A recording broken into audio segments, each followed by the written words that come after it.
Recording by Paula Messina. The Striding Place by Gertrude Atherton. Weigel, continental and detached, tired early of grouse shooting. To stand propped against a sod fence while his host's workmen routed up the birds with long poles and drove them towards the waiting guns made him feel himself a parody on the ancestors who had roamed the moors and forests of this West Riding of Yorkshire in hot pursuit of game worth the killing.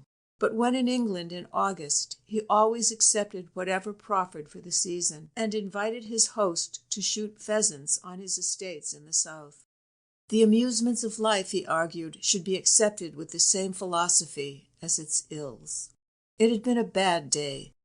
A heavy rain had made the moor so spongy that it fairly sprang beneath the feet. Whether or not the grouse had haunts of their own, wherein they were immune from rheumatism, the bag had been small. The women, too, were an unusually dull lot, with the exception of a new-minded debutante, who bothered Weigel at dinner by demanding the verbal restoration of the vague paintings on the vaulted roof above them. But it was no one of these things that sat on Weigel's mind as, when the other men went up to bed, he let himself out of the castle and sauntered down to the river. His intimate friend, the companion of his boyhood, the chum of his college days, his fellow traveler in many lands, the man for whom he possessed stronger affection than for all men, had mysteriously disappeared 2 days ago, and his track might have sprung to the upper air for all trace he had left behind him. He had been a guest on the adjoining estate during the past week, shooting with the fervor of the true sportsman, making love in the intervals to Adeline Cavan, and apparently in the best of spirits. As far as was known, there was nothing to lower his mental mercury, for his rent roll was a large one. Miss Cavan blushed whenever he looked at her, and being one of the best shots in England, he was never happier than in August. The suicide theory was preposterous, all agreed, and there was as little reason to believe him murdered. Nevertheless, he had walked out of March Abbey 2 nights ago without hat or overcoat, and had not been seen since.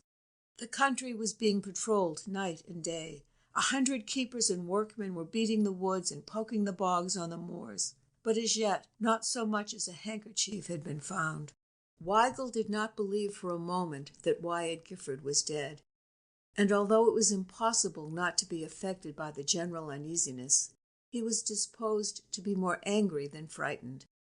At Cambridge, Gifford had been an incorrigible practical joker, and by no means had outgrown the habit.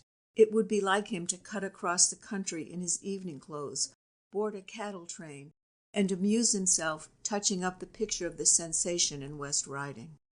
However, Weigel's affection for his friend was too deep to companion with tranquillity in the present state of doubt, and instead of going to bed early with the other men, he determined to walk until ready for sleep.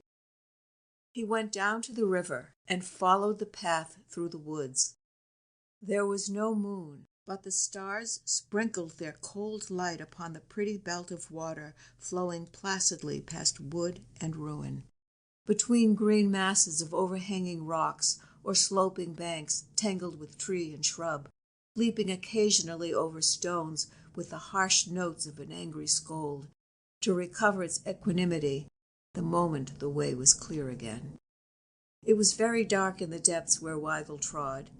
He smiled as he recalled a remark of Gifford's. An English wood is like a good many other things in life, very promising at a distance, but a hollow mockery when you get within. You see daylight on both sides, and the sun freckles the very bracken. Our woods need the night to make them seem what they ought to be, what they once were. Before our ancestors' descendants demanded so much more money in these so much more various days. Weigel strode along, smoking and thinking of his friend, his pranks, many of which had done more credit to his imagination than this, and recalling conversations that had lasted the night through.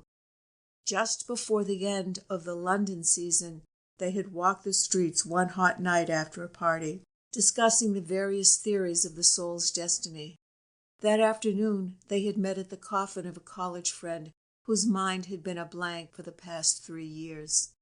Some months previously they had called at the asylum to see him. His expression had been senile, his face imprinted with the record of debauchery.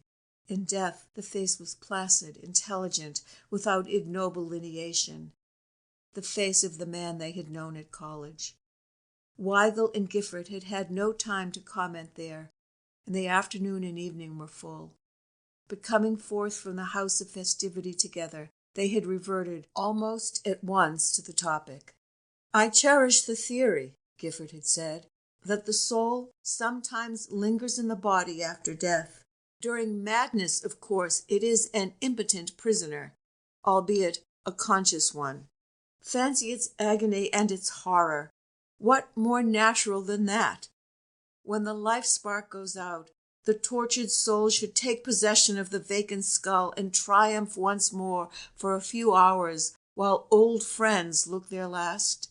It has had time to repent while compelled to crouch and behold the result of its work, and it has shrived itself into a state of comparative purity. If I had my way, I should stay inside my bones until the coffin had gone into its niche, that I might obviate for my poor old comrade the tragic impersonality of death. And I should like to see justice done to it, as it were, to see it lowered among its ancestors with the ceremony and solemnity that are its due. I am afraid that if I dissevered myself too quickly, I should yield to curiosity and hasten to investigate the mysteries of space." "You believe in the soul as an independent entity, then that it and the vital principle are not one and the same."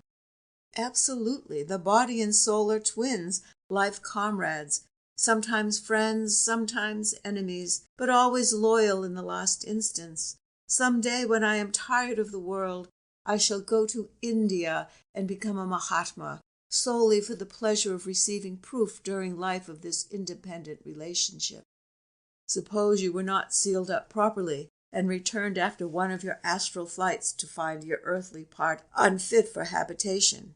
It is an experiment I don't think I should care to try, unless even juggling with soul and flesh had palled. That would not be an uninteresting predicament. I should rather enjoy experimenting with broken machinery." The high wild roar of water smote suddenly upon Weigel's ear and checked his memories. He left the wood and walked out on the huge slippery stones which nearly closed the river wharf at this point, and watched the waters boil down into the narrow pass with their furious, untiring energy. The black quiet of the woods rose high on either side. The stars seemed colder and whiter just above.